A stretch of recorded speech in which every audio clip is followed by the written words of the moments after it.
So welcome everybody today. We have a great webinar today, and so Sanjeev is with me, and we are going to talk about making work from home safe and try to give you guys some tools that we can use to make the working from home a safer environment. And so today, what we have is myself, Scott McDaniel. I'm CEO at Simple Helix. I have a 25-year career in IT, bachelor's in electrical engineering and master's from Auburn University. I've spent my entire working career focused on IT infrastructure, governance, and compliance. And today I work for an organization, Simple Helix, where we do managed services, have a tier 3 data center in Huntsville, Alabama, and also do quite a bit of connectivity throughout the Southeast, but nationally as well. Sanjeev, why don't you tell us a little bit about yourself? Thanks very much, Scott. My name is Sanjeev Verma. I'm chairman and co-founder of Prevail. We are an end-to-end encrypted email and file sharing system that's extensively used for compliance with mandates such as CMMC and ITAR, for those of you that are in the defense business. But it's really a tool that is a very simple tool for providing the highest level of security to your email and files. Like Scott, my background is an undergraduate degree in electrical engineering, and I got an MBA like him. I got it at MIT, a lot less illustrious sports school than Auburn. But much more technical too. Well, we try. And so, you know, I'm a serial entrepreneur. Before this, I started a company that provided the wireless infrastructure that's used by Verizon, Sprint, and others to offer you 3G data. And now Prevail is providing, you know, highly secure encrypted email and file sharing. So look forward to the discussion and perhaps providing some interesting technology and usability perspectives to this enormously more important topic. So thanks for having me, Scott. Yep. So for our agenda today, we kind of have these 3 pillars that we're going to talk through. So the first pillar is going to be just, you know, what does it mean to work from home and what does that mean for security? Then we will talk about how do we minimize the attack surface for remote workers. And then we will wrap up with some implementing practices that you can take away from this presentation today to help secure and minimize the risk because your workforce is at home. So perhaps let's start, Scott, with you providing us, given your extensive experience. Tell us a little bit about how does the remote work environment affect data securities for organizations, whether they are small or large? Yeah, so the size of the organization isn't quite as relevant as just the fact that, you know, individuals, employees are switching from being in that in-office location to now working from home. So there's a couple things that happen. So the first element of it is that you've now possibly taken your work laptop, you've taken it home. So now you're out from behind the corporate firewall. So now the employee, they may or may not have a firewall at home. Hopefully they do, but even if they do, that firewall is not going to be configured in the same way that a corporate firewall would be configured. So you're losing that level of protection. So from that perspective, you know, the laptop is much more directly connected to the internet, which opens up an attack vector. The other thing that happens is, hey, employees got sent home. Well, maybe they didn't have a work laptop to take home, or they left that laptop at home. And as we've made this switch to using cloud-based services like O365 and Google Workspace, they empower the employee to be able to use their home computer in order to stay in line with work and get their work done. So now we're using a personal device. It too doesn't have the security controls applied to it like a corporate device would. And again, the attack vector is opening up because of that. And then probably the most important thing that happens when you do that transition from the office to home is that now, as you are working, you have a lot more distractions, right? You're now home with your pets. Maybe the pet jumps up in your laptop. Maybe you have kids at home, and now you're trying to balance between work and home life. There's a lot more distractions, and that's probably the biggest risk of it all, because now those email phishing attempts, you're less focused, you're just trying to get through things quickly, which makes you more susceptible to actually clicking that link that starts a ransomware. And it's not that you're intentionally trying to do this, it's just a thing that happens. And so when you combine all of that together, what it ultimately means as a business owner is that you've now opened your business to a lot more risk, just simply by having your people not behind your corporate firewall. They're now using devices that aren't controlled by your corporation, and you just have all these natural distractions happening.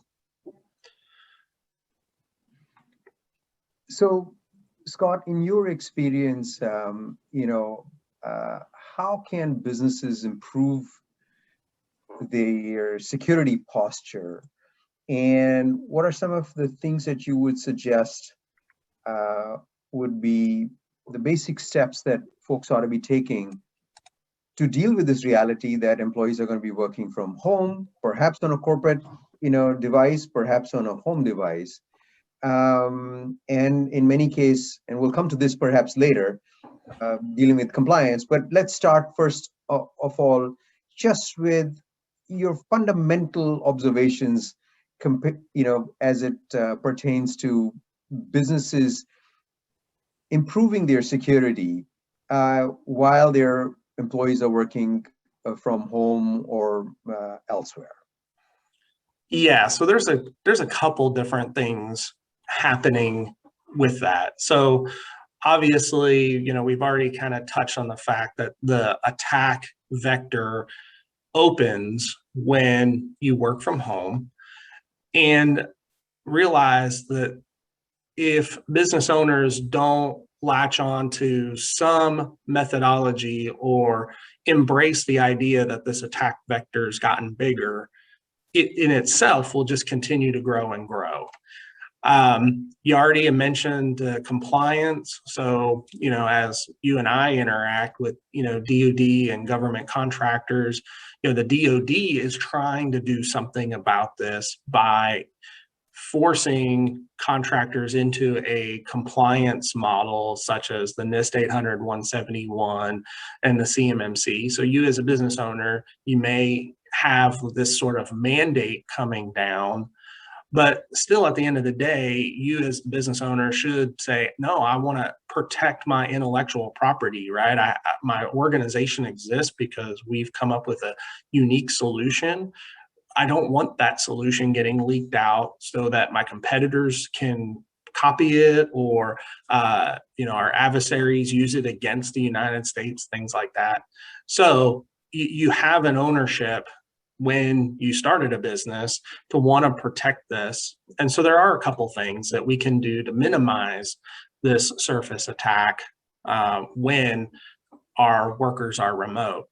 So a couple of the big high level items around that is adopting what they call a zero trust methodology.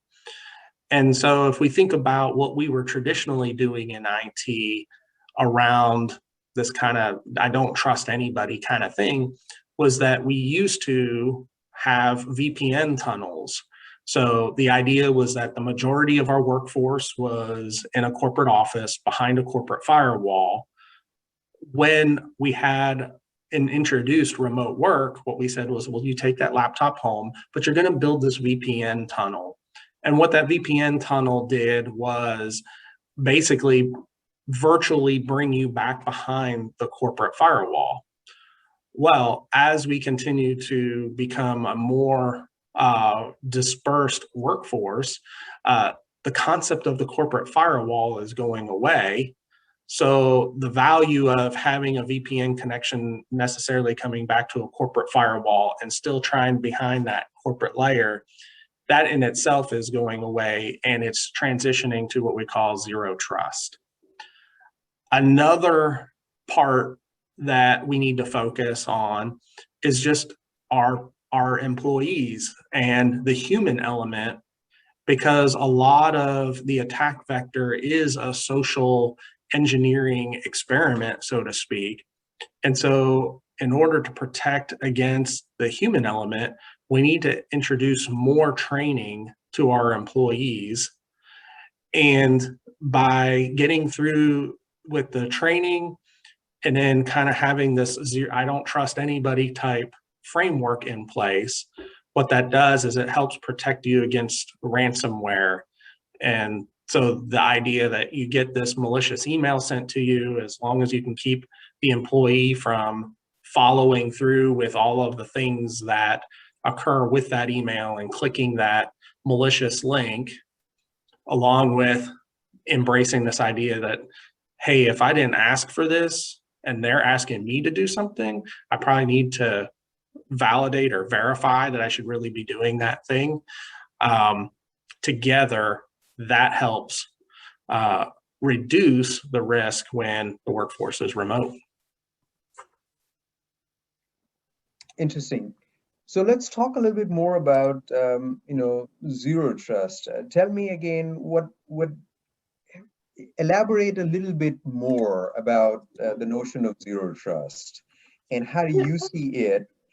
We know that the National Security Agency, in the wake of the SolarWinds attack, the Microsoft Exchange server breaches, came out with a strong guidance for systems, particularly businesses and those in defense, to move to a zero trust mindset.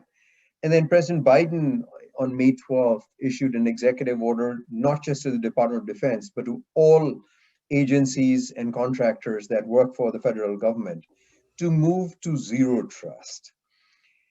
So let's start by asking for your perspective on, in simple terms, explain to us what zero trust is, and then once we understand that, let's go and talk a little bit about how it pertains to protecting folks that are working from home. Yeah, so my definition of zero trust maybe is a little bit different from, if you went and Googled what's the definition of zero trust. But, for me, and kind of going back to my original example, there was this idea that in the old days, you had that corporate local area network. It was behind a firewall. And what we were basically doing back then was saying, we've built a castle and we built a wall around our castle within our corporate headquarters. And everybody outside of the castle isn't trusted, but everybody that is inside the castle is trusted. And so we would do things like easy access to file shares, right? That if you were inside the building and you're on the local area network, you would connect to the proverbial N drive or H drive, and that seamlessly worked. You didn't have to do multiple rounds of authentication, things like that. And so as we transition, zero trust takes us to a place where there isn't this inside of the castle anymore, so to speak, that everything is just out on the internet. So to that point, we're using O365, we're using these different cloud services for different applications. But the idea of zero trust is like, I have to do now multiple authentications between me, my laptop, and say O365, for example, so that no matter where I am in the world, we have this multiple layers of authentication that really says that me as a human and this device is who should actually be accessing it. And now through zero trust, we get the ability to go anywhere. But this idea that there was a castle and you could be inside the castle and do anything you want, that world goes away. It's just we're all interacting. We assume that all of the security is at my device. I'm not protecting my device because I was inside the four walls of the castle. And so that's kind of my definition of it. And then obviously the things that we do when we adopt this philosophy that there's no longer this protection of a castle that protects me, oh, that means I have a lot more weight on my shoulders to make sure that I'm keeping myself safe as I'm exposed out on the open internet. And so these are the things that fundamentally change to how we approach security going forward. I think your analogy and your thoughts are, perfectly in alignment with what the National Security Agency and academics and what the real textbook definition of zero trust is.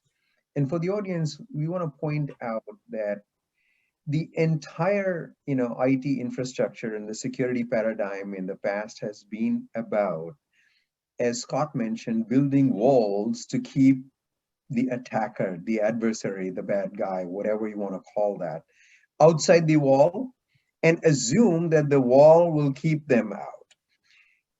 But the new paradigm in cybersecurity, and again, this is what the National Security Agency, the leading academics, President Biden's executive order emphasizes, is that these walls are basically made of software, and these walls therefore have bugs in them. And therefore, one has to assume that a sophisticated attacker will get through and get to the information. So it's a big mindset, change, but it basically says everything is hackable, and indeed it will be hacked. So the zero trust mindset, in essence, instead of assuming that you'll be able to take steps that will keep the bad guys away, now say that, yes, you should take those steps. But in essence, notwithstanding your best efforts, the adversary is going to get through.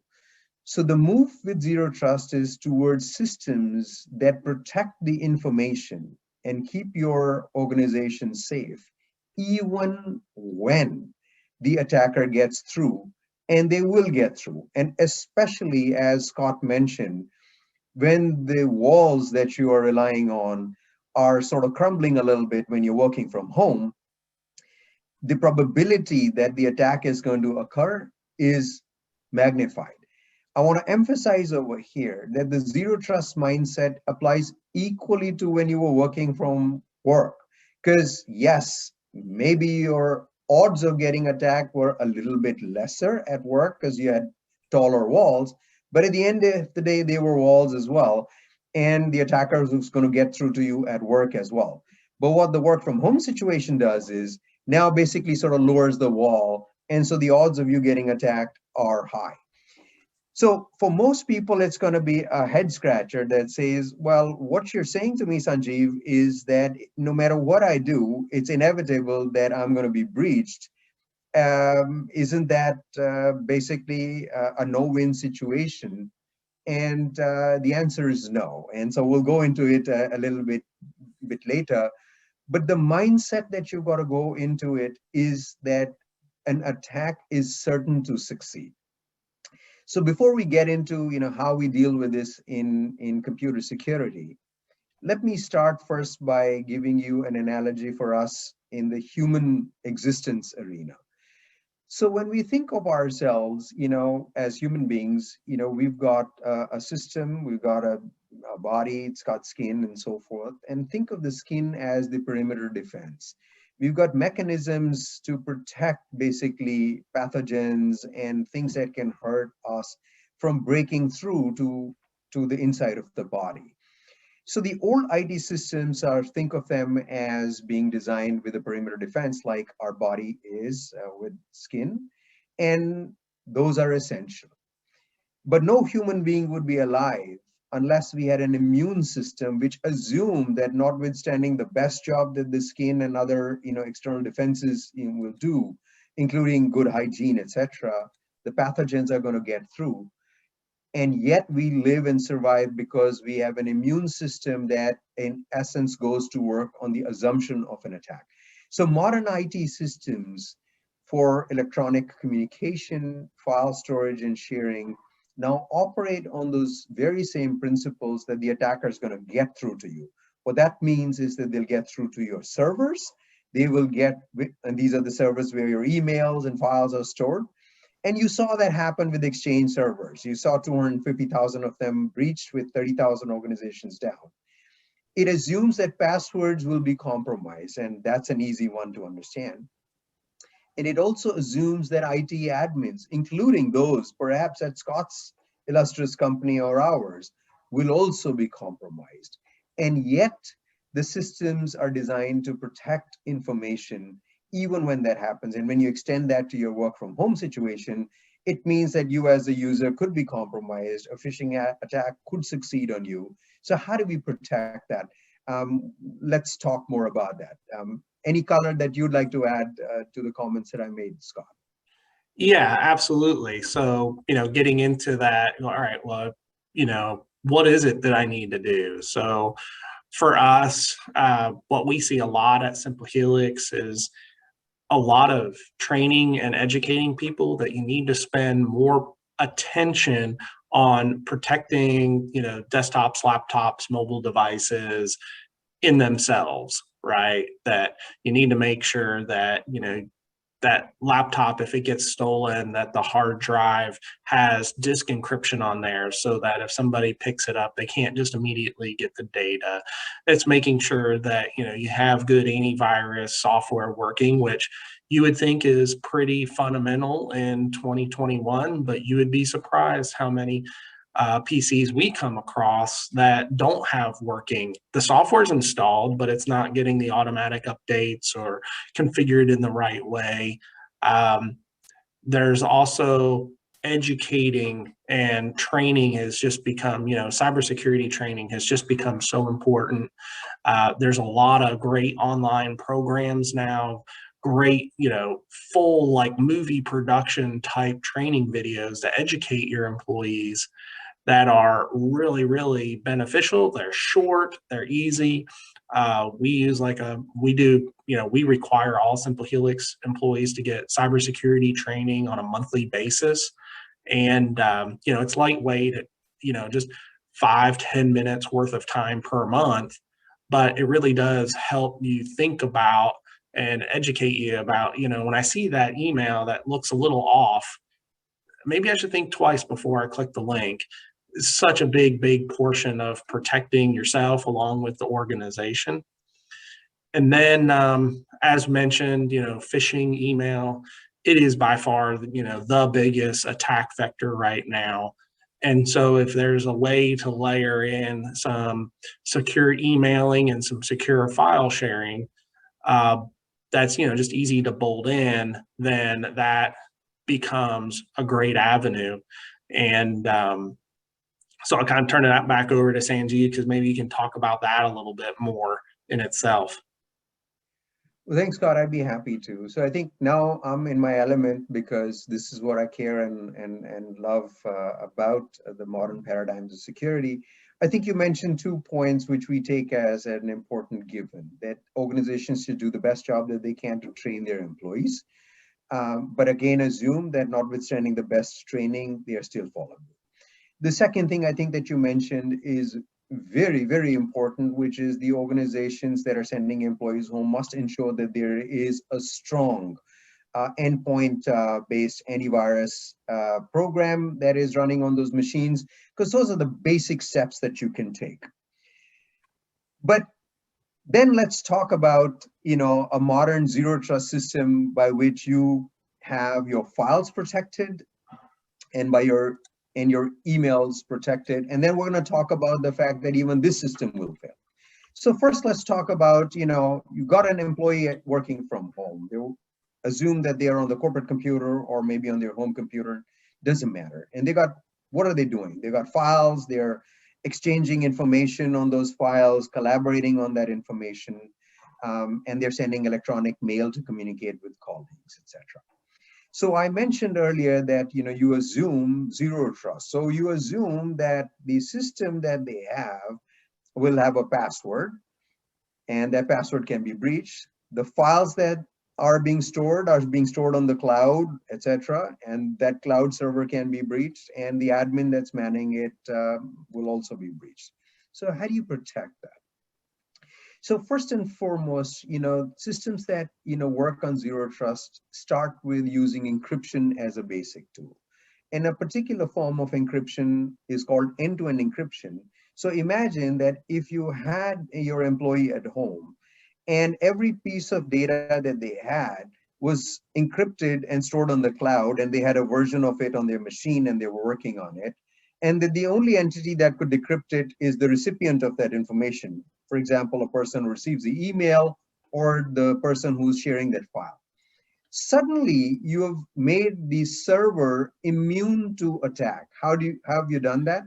Because if the only information that is stored on the server is always encrypted, then any attack that's made on the server essentially yields gibberish. So now you've got a system that assumes the attack's going to be made on the server, but the server has only encrypted information, and that encrypted information yields nothing.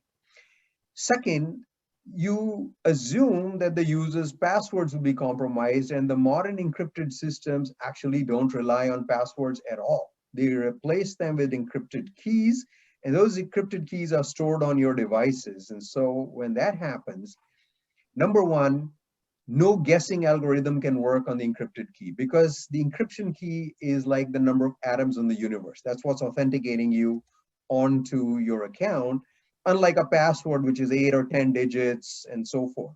So if it's 8 or 10 digits or 12 digits, it can be guessed by a computer algorithm. But if it's a 256-bit number equal to the number of atoms in the universe, no amount of compute power can guess it. And second, since it's tied to your device, nobody can remote log in, because you've got to be having your device to be able to log in. And third, you distribute trust amongst admins. And this is an advanced concept, and we'll talk about more later. But imagine if each of the admin had only a fragment of the key to access users' accounts, etc. Sort of what we do with the nuclear launch attacks. We don't allow one person to press a button and get to launch a nuclear attack. But in modern systems, similarly, you got a key, you distribute it amongst admins. Multiple admins have to agree before you can decrypt information. By these simple steps, you got a system where even if your password's compromised, nothing happens. Even if the server is penetrated, nothing happens. And even if the admin's compromised, nothing happens. And such systems exist. And so, an example of them is Prevail. But I want to first point out that the existing systems that you're using, like Office 365 or OneDrive or G Suite, etc., aren't based on these principles. These are basically systems that are designed on the perimeter defense system. And so let's look at a work from home scenario. So use a system like Prevail, takes about 2 minutes to go and install. And it's a system from a file sharing perspective that's like OneDrive or Google Drive. And the best perhaps is for me to kind of quickly show you that because it'll be easier for you to follow.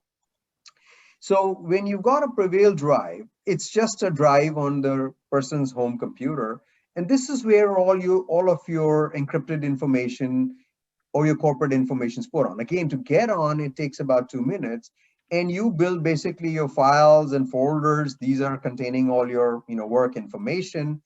The nice thing about these are there's no password for these. They're protected by an encryption key. And everything is encrypted end to end. But to a user, it's just the same piece of information. You just open it and it's secure. You can also do what is the second part of work from home, which is share this thing. You just simply right click it and share it with the people that you want.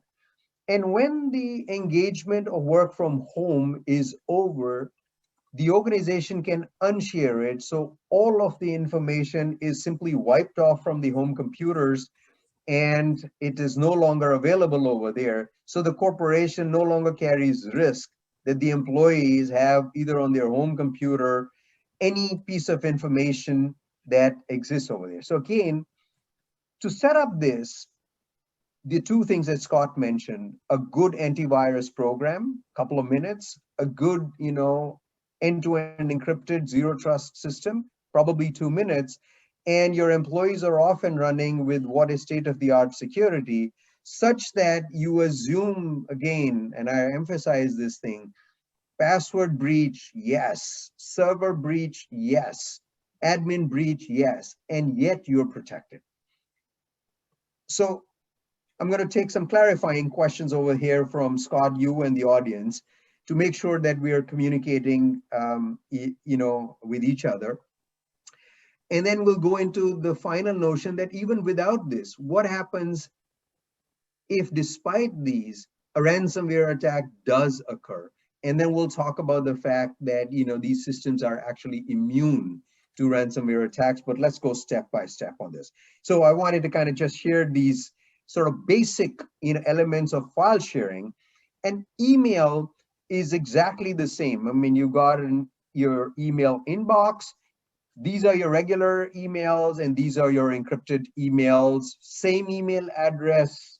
You can communicate with anybody that you want, with again a big difference that these are immune to the kinds of attacks that we described. And when I say immune, I want to re-emphasize that we assume that those attacks will be successful, yet you'll be safe from them.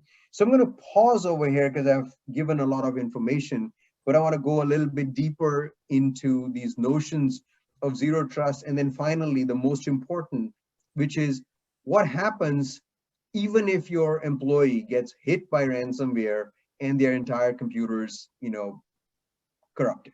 So, Scott, any clarifying? Yeah, so I definitely want to invite everybody else to post their questions in the Q&A section here in the Zoom meeting, and we'll start answering your questions as we go through, just to kind of get the ball started. One of the questions that happens for us a lot at Simple Helix, which is, I like this idea. I want to get encrypted email. I want to get encrypted file share, but how long does it take to actually get set up? And I was curious if you kind of like talk through that a little bit. Yeah, I think the answer is, on a mobile phone, 30 seconds, and on a computer, 2 minutes. And again, the audience that may be somewhat unfamiliar with these things may be skeptical, and that the skepticism is warranted. But I would want to point out over here that the world's most secure systems for messaging, again, based on these zero trust principles of the servers being attacked, the passwords being attacked, users being compromised, are simple systems like Signal that you've heard of, or WhatsApp. And they're used by billions. And it basically takes less than a minute for you to get onto a Signal system. By the same token, if you were to get onto Prevail for email and file sharing, you're most welcome to try it out as we speak. You can get an app for the phone and get set up, and you'll be set up in 30 seconds. If you want the system on the computer and want to install it in the computer, it's about 2 minutes. But you can also use Prevail without doing any setup whatsoever on the computer, and it's free. So the basic use scenario with limited storage, etc., is free. And that's why these sorts of systems, when it comes to the most advanced security, especially for messaging, are used by billions. And so that's the first answer, that they are extraordinarily simple to deploy, often in times that are significantly less than even the time that it takes you to put your antivirus software on. Gotcha. And then let's see. And then another kind of question. Well, this one kind of happens more for those that are trying to become compliant, that happens on our side. So if you're trying to become CMMC compliant or trying to become NIST 800-171 compliant, in the commercial side, the hot one is SOC 2 right now for us at Simple Helix. And so, one of the challenges that we have, especially with the NIST 800-171 and the CMMC, is that if you're consuming something like Microsoft Office 365, Microsoft actually has different environments. And so to be like CMMC compliant, you have to be in the O365 GCC or GCC high environments. And maybe your organization didn't start there. You started with the commercial because that's what was available several years ago. So for us, to get to that compliant O365, it could mean migrating all your employees to commercial, or from commercial to, say, GCC, for example, which is now a migration. It's a full uplift, as the same if you were moving from, say, Google Workspace to O365. Sanjeev, can you kind of talk about how Prevail can kind of prevent that, or how's that play into my idea that I have to go do a migration? Yeah, well, thanks for asking that. So the simple answer is that, because Prevail was designed from the grounds up on zero trust, principles, it led to it being a very natural, solution for, very rigid compliance mandates like NIST 800-171 and CMMC. In fact, we are one of the leading systems used for complying with both of these, security mandates. And the difference between Prevail and the solutions that you mentioned is that Prevail is a simple overlay. Again, an organization can enable its employees to stay on their Office 365 or G Suite. And I'll be happy to show you again very shortly how you can be on Google and again have Prevail as an overlay. And so now all the information that the office has, which for NIST 800 and CMMC will be controlled and classified information, you're now basically, exchanging that over Prevail email and storing it in Prevail Drive, the file sharing system that I spoke about.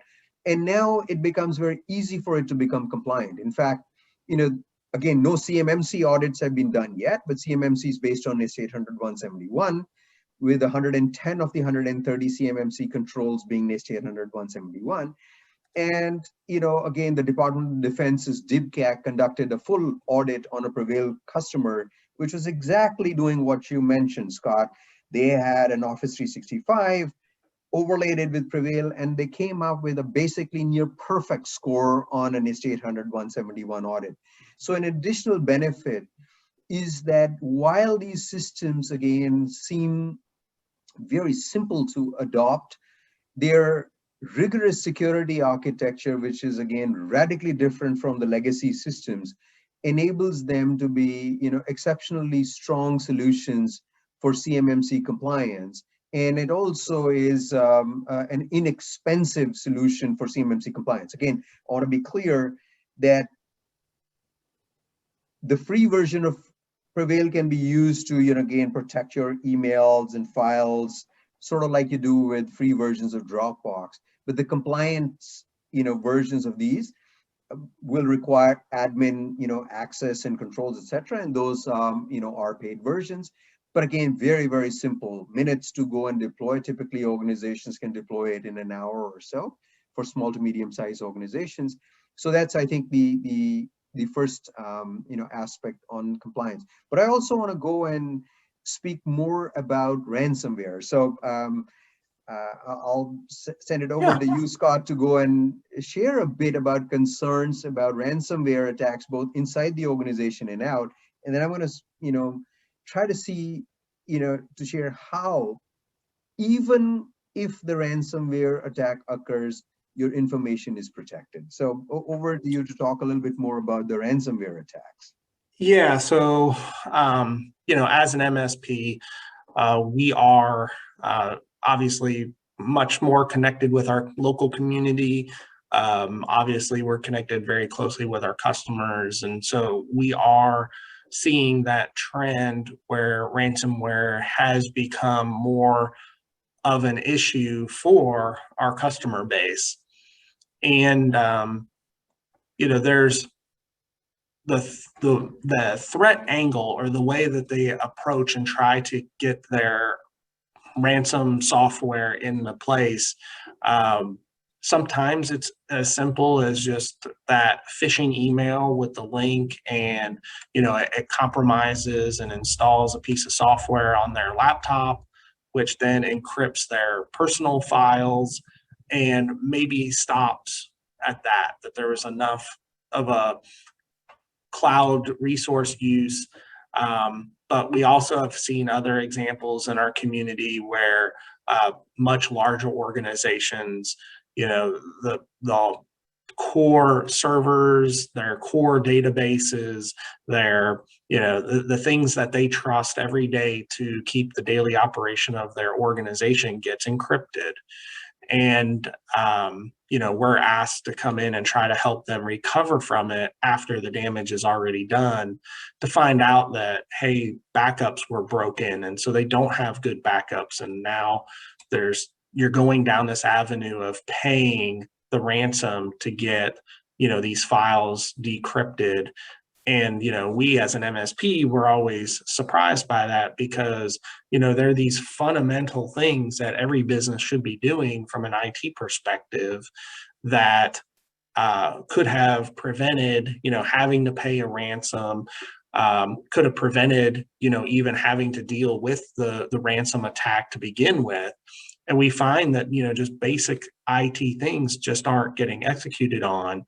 And so as an MSP, we obviously educate our customers on this. Obviously, we perform the managed services.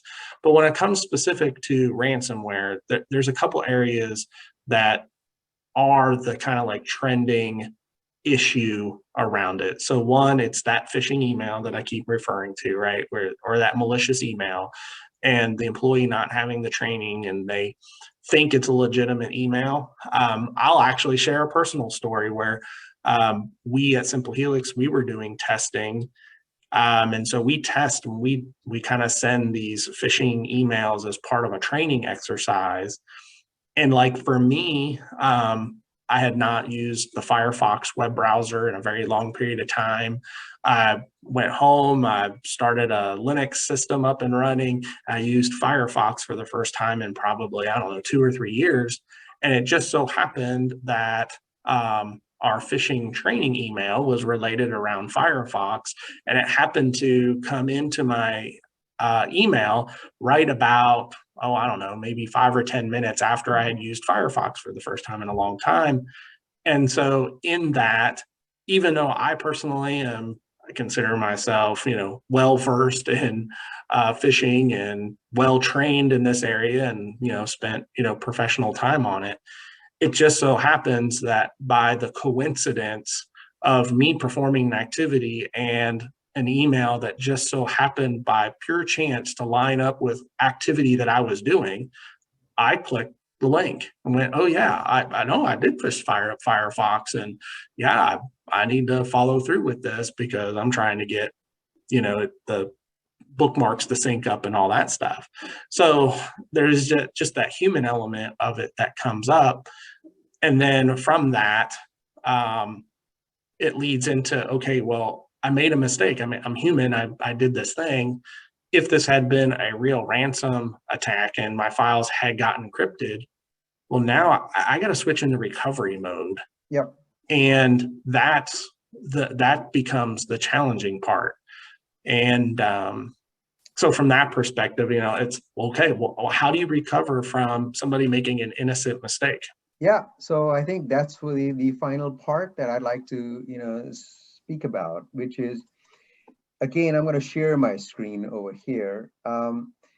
So let's say everything fails, and it is a moment, and the employee basically, in essence, clicks the link and it encrypts all of your files, including the files that are on Prevail drive on your computer.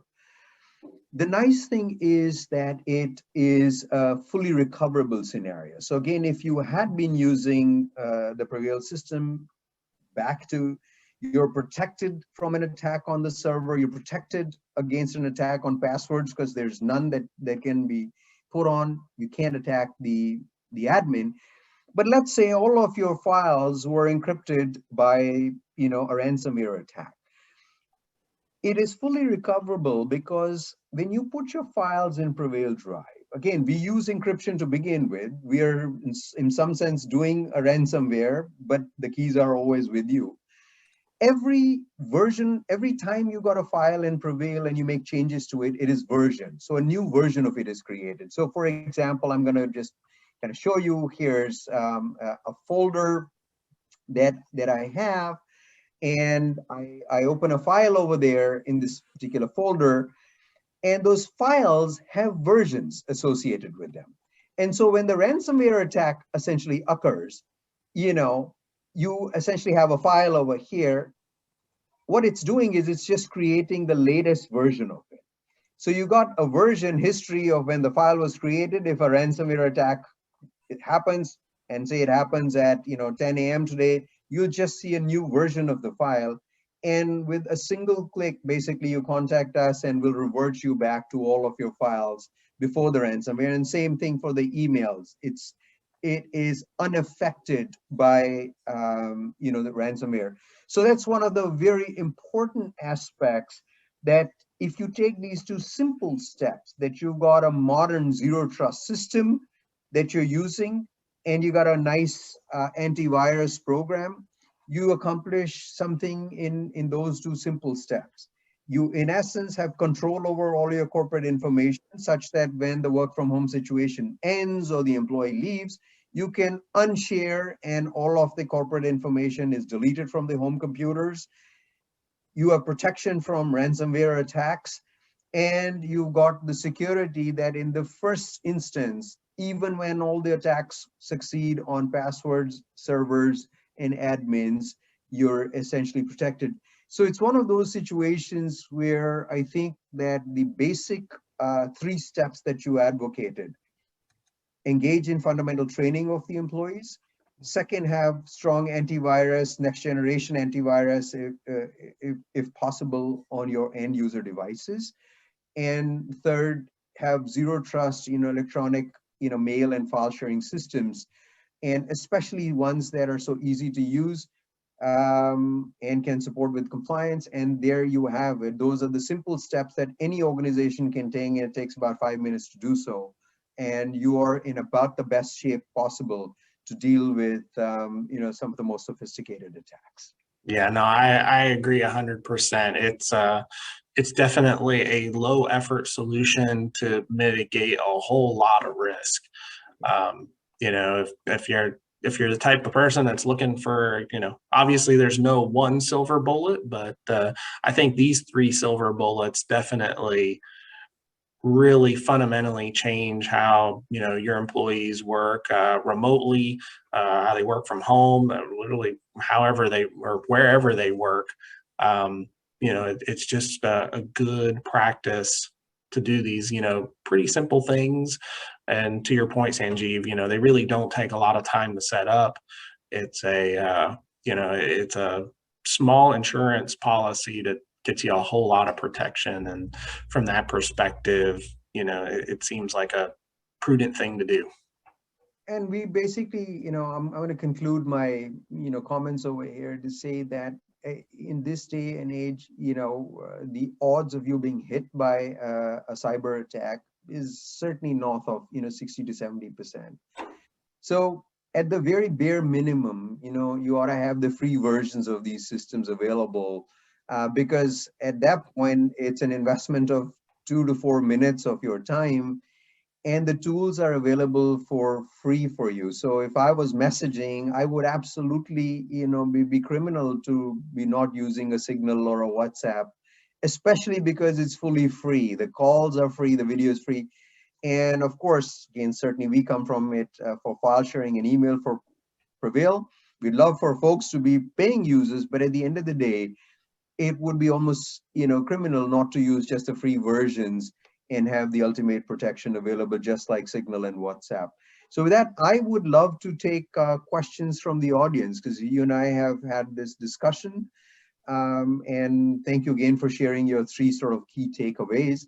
But love to, see what the audience has for us and things that we weren't clear about.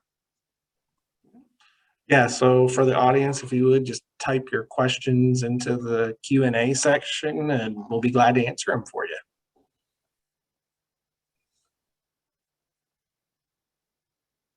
Okay, and while the team is typing up, I think we received a few questions earlier. So if Orly or Anna, could you kind of chime in with the questions that you had received, and we'd be happy to take them.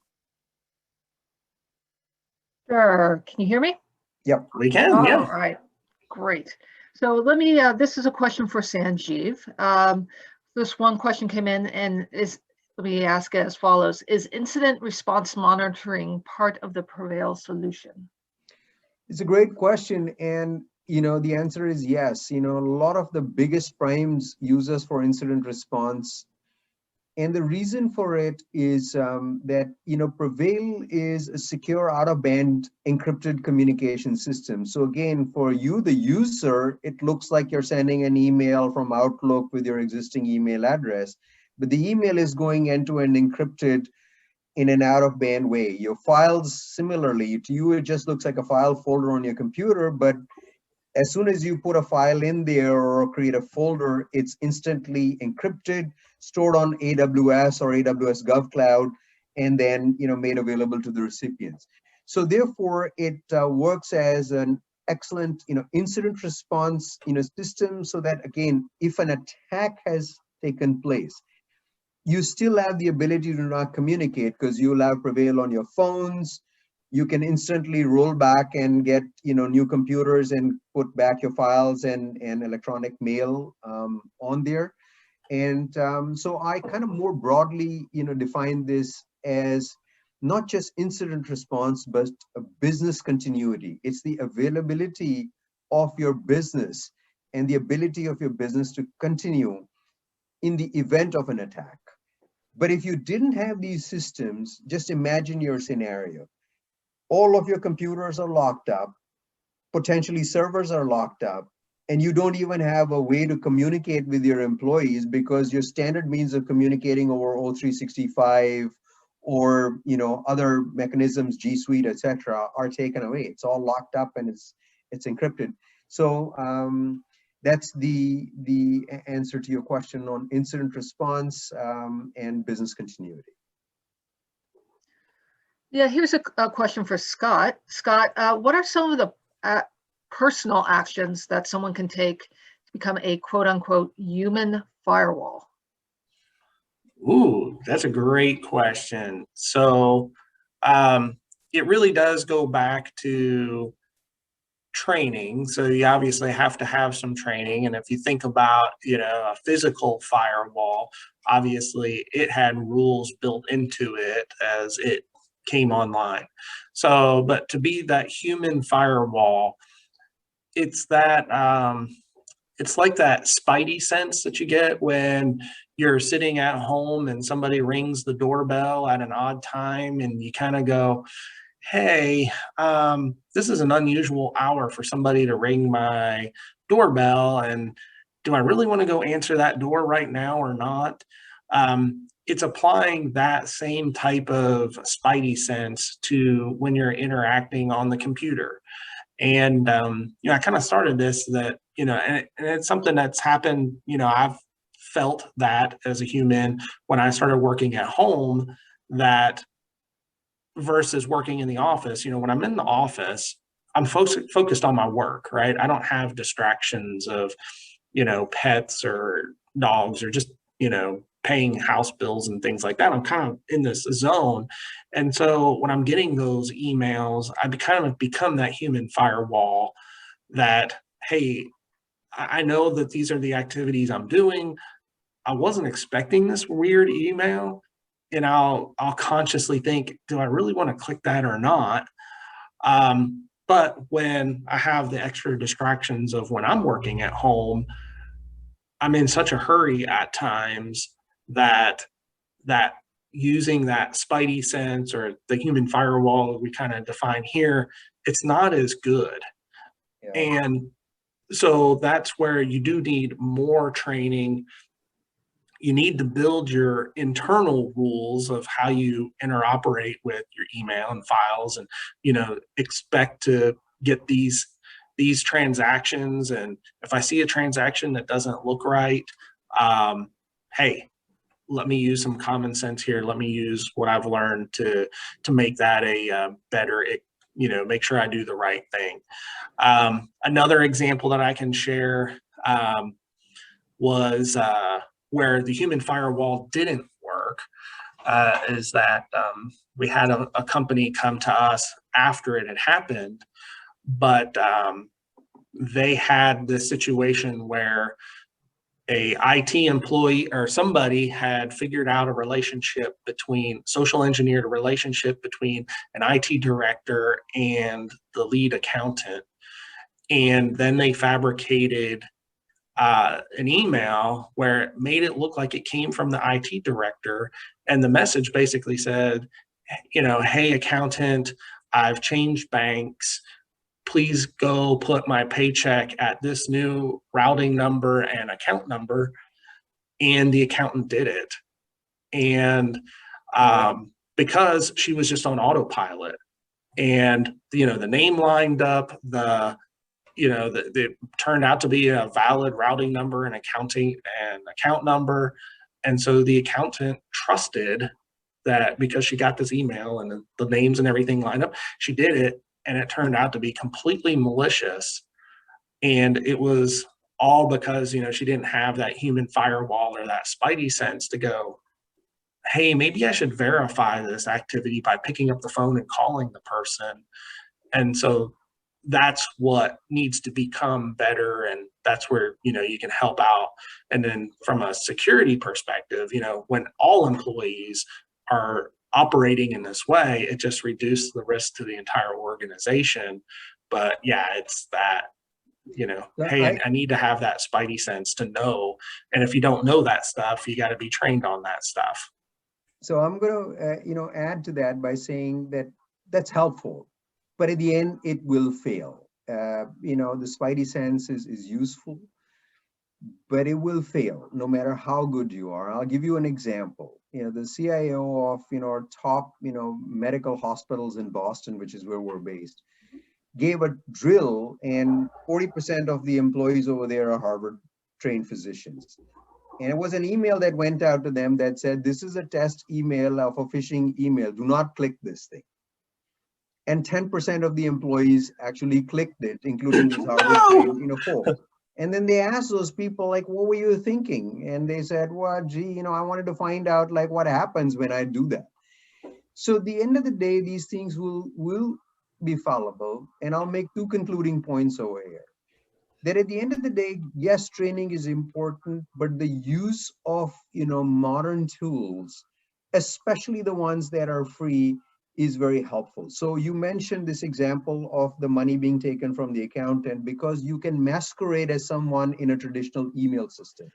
But modern messaging and encrypted email systems use digital signatures on them, which means that if I try to be Scott McDaniel and try to send an email to somebody to try to masquerade as you, I cannot do that because only the real Scott McDaniel has the digital keys to sign those. And again, the users don't need to know anything about those keys, etc., because they're all built into the systems.